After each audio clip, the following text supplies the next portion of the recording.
Hello students, पिछले दो video में हमने ये सीखा था कि फिजिकल क्वांटिटी का जो डायमेंशन है कैसे फाइंड करते हैं। बहुत इजी तरीके से हमने फिजिकल क्वांटिटीज़ का डायमेंशनल फार्मूला निकाला था और आज हम उससे आगे थोड़ी और क्वेश्चन के ऊपर प्रैक्टिस करने वाले हैं। फिजिकल क्वांटिटीज़ के लिए डायमेंशन फार्मूला लेना बड़ा आसान सा चीज़ है। हम यहाँ देखते हैं इजी फॉर्म में मास, एक हल्का सा रिवीजन कर लेते हैं। मास के लिए m, लेंथ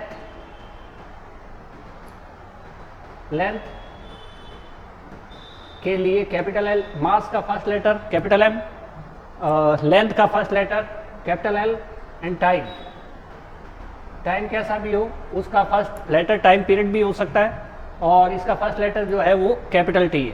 तो हमें क्या करना है, जो भी डिराइव्ड फिजिकल क्वांटिटीज है उनको फंडामेंटल फिजिकल क्वांटिटीज में चेंज करते रहना है, इनका फॉर्मूला लगा के।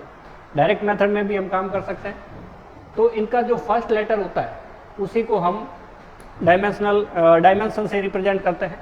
डायमेंशन क्या होती है कि मास किसी फिजिकल क्वांटिटी में कितनी बार आया है उसको रिप्रेजेंट करेंगे। सपोज लाइक पावर 2, इसका मतलब किसी डिराइव्ड क्वांटिटी के अंदर मास 2 बार आया हुआ है। मास 2 बार आया हुआ है तो इसको हम m के ऊपर पावर लगा के रिप्रेजेंट करते हैं और जो पावर लगाते हैं उस पावर को हम क्या कहते हैं, फिजिकल क्वांटिटीज के लिए डायमेंशन कहते हैं। देखते हैं यहां पर, अभी यहां पे हमें पहला क्वेश्चन दिया हुआ है टॉर्क। टॉर्क जो होता है वो फोर्स इनटू परपेंडिकुलर डिस्टेंस होता है। ये हमारे पास एक कोई ऑब्जेक्ट है, सपोज ए बी, इसके ऊपर 2 डायरेक्शन से इस टाइप से फोर्स अप्लाई किया जा रहा है। एक डायरेक्शन से कर रहे हैं, दूसरी डायरेक्शन की ओर अपने आप हो रहा है। इस कंडीशन में ये परपेंडिकुलर जो डिस्टेंस होती है, सपोज डी है या एल है, कुछ भी है, तो ये डिस्टेंस और दोनों फोर्स में से, ये दोनों फोर्स इक्वल होते हैं और दोनों में से एक फोर्स, इनको हम क्या कहते हैं, टॉर्क कहते हैं। टॉर्क को रिप्रेजेंट करते हैं ऐसे साइन से, निशान से, और फोर्स को एफ से, और परपेंडिकुलर डिस्टेंस को हम डी या आर ऐसा कुछ लिख लेते हैं, सपोज आर लिख लेते हैं। अब इसका फॉर्मूला डिराइव करने के लिए, हमारे ये डायमेंशनल फॉर्मूला प्राप्त करने के लिए हमारे पास सीधा सा तरीका है। फोर्स का जो फॉर्मूला है mass into acceleration into distance r. Torque का फॉर्मूला मास एक्सेलरेशन के लिए यहाँ पे हम लिख सकते हैं F इक्वल टू ma। अब यहाँ पे क्या है, एक्सेलरेशन का फॉर्मूला जो है वेलोसिटी अपॉन टाइम है, तो इसकी जगह हम लिख देंगे velocity upon time into r. Velocity का जो फॉर्मूला होता है वो हमारे पास होता है डिस्प्लेसमेंट अपॉन, डिस्प्लेसमेंट को ऐसे रिप्रेजेंट कर देते हैं, और अपॉन टाइम। तो यहाँ पे m, ये वाला नीचे अभी जो t दिख रहा है वो यहाँ पे, और r जो दिख रहा है वो यहाँ पे। क्या नहीं लिखा हमने v नहीं लिखा। v की जगह क्या लिखने वाले हैं, displacement upon time, it means s upon t। तो अब ये जो सारी क्वांटिटीज है वो किस में कन्वर्ट हो चुकी है, फंडामेंटल क्वांटिटीज में। मास फंडामेंटल क्वांटिटी है, डिस्प्लेसमेंट ये एक टाइप की लेंथ है जो एक पॉइंट से बी पॉइंट तक, ए पॉइंट से बी पॉइंट तक स्ट्रेट लाइन की लेंथ होती है। आर जो है वो परपेंडिकुलर डिस्टेंस है, तो ये भी एक टाइप की लेंथ है। नीचे टी टाइम है, 2 बार टाइम आया हुआ। तो सारी क्वांटिटी फिजिकल क्वांटिटी है। तो मास के लिए कैपिटल M, डिस्प्लेसमेंट के लिए कैपिटल L, लेंथ के लिए कैपिटल L, और टाइम के लिए कैपिटल T, और दूसरे वाले टाइम के लिए भी कैपिटल T। अगर बेस सेम होता है तो क्या होता है, इनकी पावर ऐड हो जाती है। हम इसको लिख सकते हैं M1 L1 और 1, L2 और T1 और 1 T2। अब T नीचे की साइड है, अब जब इसको ऊपर की साइड लेके आएंगे तो यहाँ पे पावर कितनी हो जाएगी, -2।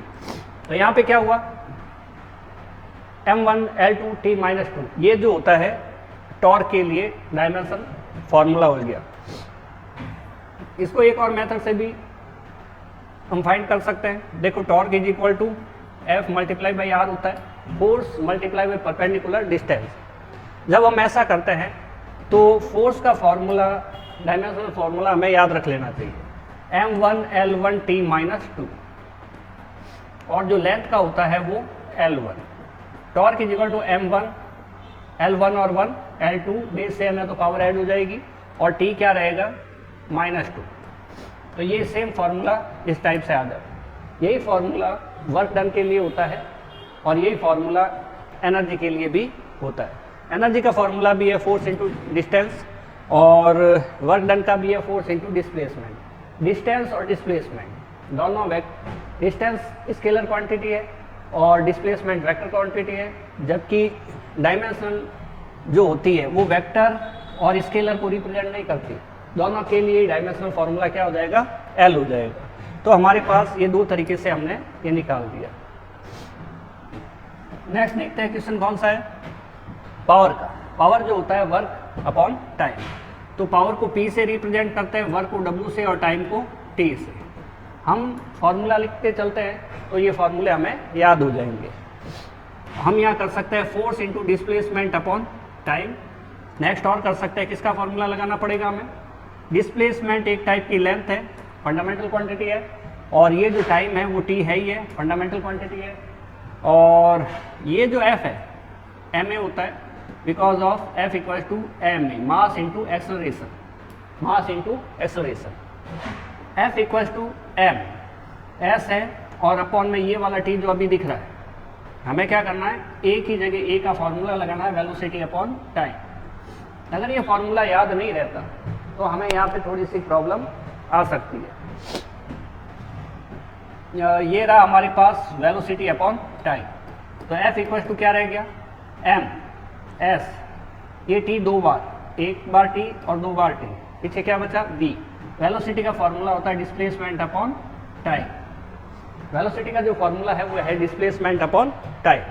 डिस्प्लेसमेंट s हो गया, टाइम s t आ गया। तो हम इसको और क्या कर सकते हैं, मास के लिए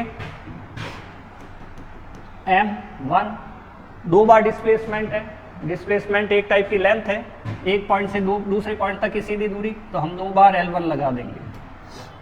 टाइम T1 होगा लेकिन तीन बार है इसलिए हम T1 और T1 लगा देंगे। बस शुरुआत में थोड़ा है, बस एक बार प्रैक्टिस होने के बाद में हम डायरेक्ट ही लिख पाएंगे, T-3 हो जाएगा, ऊपर की साइड जाएगा। बेस अगर सेम है तो पावर ऐड हो जाएगी, 1 and 1 2 हो जाएगा, और T की पावर भी ऐड हो जाएगी, 1 और 1 तीन बार है इसलिए 3 हो जाएगा।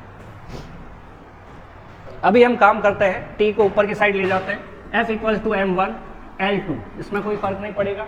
T नीचे की साइड, जब हम इसको ऊपर की साइड ले जाएंगे तो T की पावर क्या हो जाएगी, -3 हो जाएगी। न्यूमरेटर यानी कि ऊपर की साइड से नीचे की साइड जाए तो क्वांटिटी के लिए पावर जो होती है वो साइन चेंज कर लेती है। हम इसका सेकंड मेथड करते हैं, इजी है, कोई प्रॉब्लम नहीं। Power is equal to work done upon time होता है, और वर्क जो होता है वो होता है हमारे पास force into displacement upon time. तो P is equal to, force की हमने बोला था डायमेंशन डायरेक्ट याद रख लेने की है। जब फोर्स की डायमेंशन याद रखते हैं तो m1 L1 T-2 हो जाती है। साथ में L1 इस डिस्प्लेसमेंट S के लिए, और साथ में नीचे T है तो T1 कर लेते हैं। अभी क्या करने का है, ये हमारे पास m1 L1 1 और 1 कितना हो जाएगा, 2 हो जाएगा। तो यहाँ लिख देते हैं m1 L2, ठीक है। T कितना है, -2, और नीचे से एक और आ जाएगा तो वो भी माइनस, नीचे पॉजिटिव ऊपर आएगा तो नेगेटिव होगा, T माइनस कितना हो जाएगा, 3 हो जाएगा। इस टाइप से ये डायमेंशन और ये डायमेंशन बिल्कुल सेम आती है। अगर हम इस टाइप से करते हैं तो फॉर्मूले सारे हमें जल्दी से याद हो जाएंगे।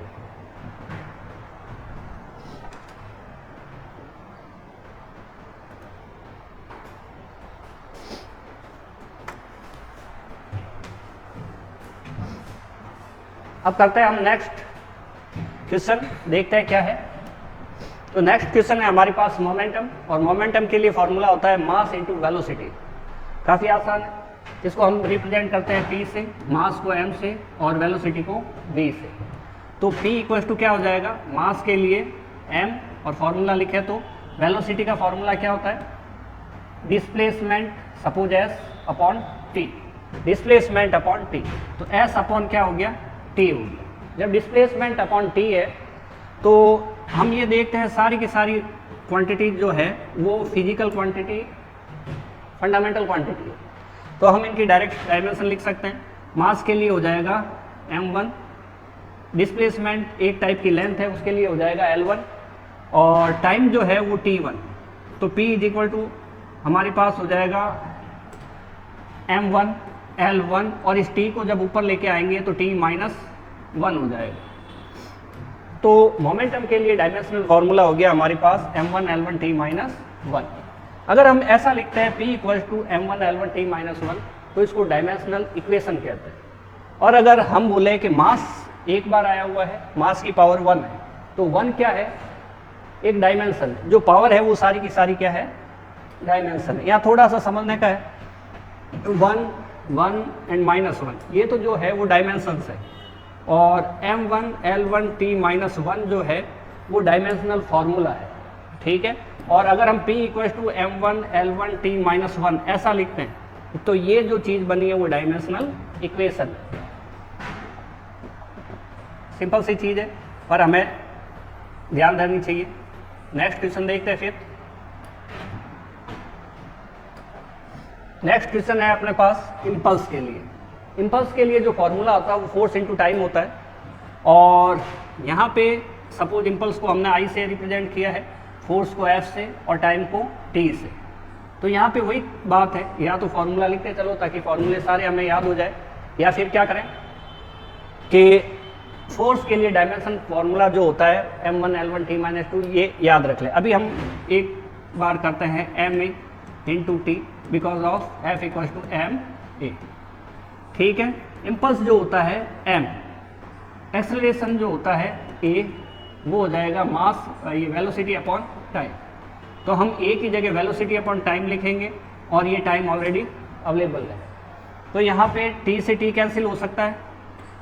Impulse equals to mass into velocity. Velocity के लिए हम लिख सकते हैं डिस्प्लेसमेंट अपॉन टाइम।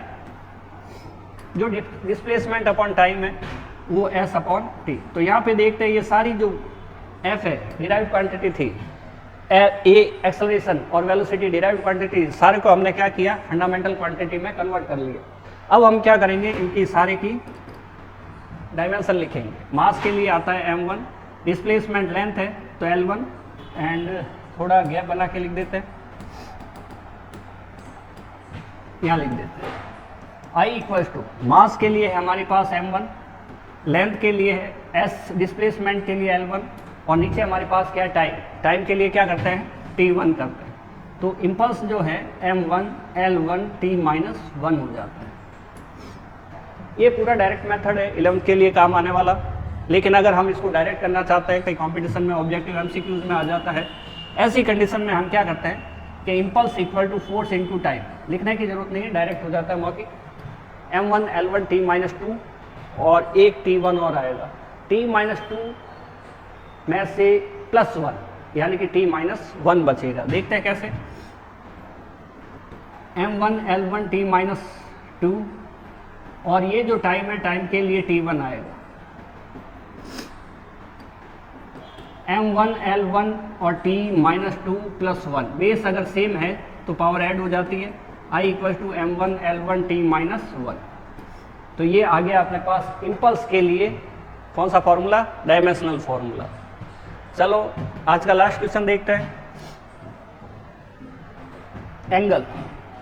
एंगल जो होता है उसका फॉर्मूला जो होता है वो आर्क अपॉन रेडियस होता है। हम एक सर्कुलर पाथ के बारे में सोचें तो हमारे पास ये रहेगी रेडियस r, ये रेडियस r रहेगी, और सपोज ये पॉइंट A है, ये सेंटर इसका O है। अगर A से हमें B जाना पड़े यहाँ तक B, तो ये जो है वो भी रेडियस ही रहेगा। तो अगर ये जो पाथ ट्रेवल हुआ उसको r कहते हैं, और ये एक टाइप की डिस्टेंस है, और यहाँ पे सेंटर पे जितना एंगल फॉर्म हुआ है उसको हम थीटा कहते हैं। ये एंगल है, और एंगल का जो फॉर्मूला होता है वो आर्क अपॉन रेडियस होता है। अगर आर्क अपॉन रेडियस होता है तो हम क्या करें? आर्क एक टाइप की लेंथ है, आर्क एक टाइप की क्या है? लेंथ है, जो A से B तक, और रेडियस क्या है? वो भी एक टाइप की लेंथ है जो O से A तक है। तो हम इस डायग्राम के अकॉर्डिंग लिख सकते हैं आर्क को AB और इसको OA लिख सकते हैं। तो आर्क क्या है? एक टाइप की लेंथ है, तो लेंथ के लिए हमारे पास क्या हो जाएगा? L1, और ये OA के लिए हमारे पास क्या हो जाएगा? उसके लिए भी L1। तो हम यहाँ पे ये नहीं लिखकर सीधा ये लिख देते हैं L1 अपॉन L1। अगर हमारे पास देखा जाए L1 से L1 कैंसिल हो जाएगा, M0 L0 और T0। तो आर्क, ये एंगल जो है वो एक टाइप की डायमेंशन लेस क्वांटिटी है। आर्क जो है डिराइव्ड क्वांटिटी है क्योंकि इसमें फंडामेंटल क्वांटिटीज का डिवाइड हो रहा है।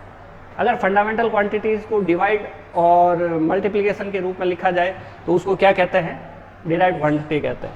एंगल की बात करें तो ये डायमेंशन लेस है। कहीं पे भी अगर फॉर्मूले में बीच में कहीं एंगल आ जाता है तो उसको उसकी जगह हमें डायमेंशन लिखने की जरूरत नहीं, और अगर लिखना हो, शो करना हो, रिप्रेजेंट करना हो तो हम M0 L0 और T0 कर देंगे। नेक्स्ट आगे के वीडियो में और भी हम कुछ डायमेंशंस लेंगे और इसी तरीके से हम सॉल्व करेंगे। साथ साथ प्रैक्टिस करते रहे, होता रहेगा आराम से। ओके।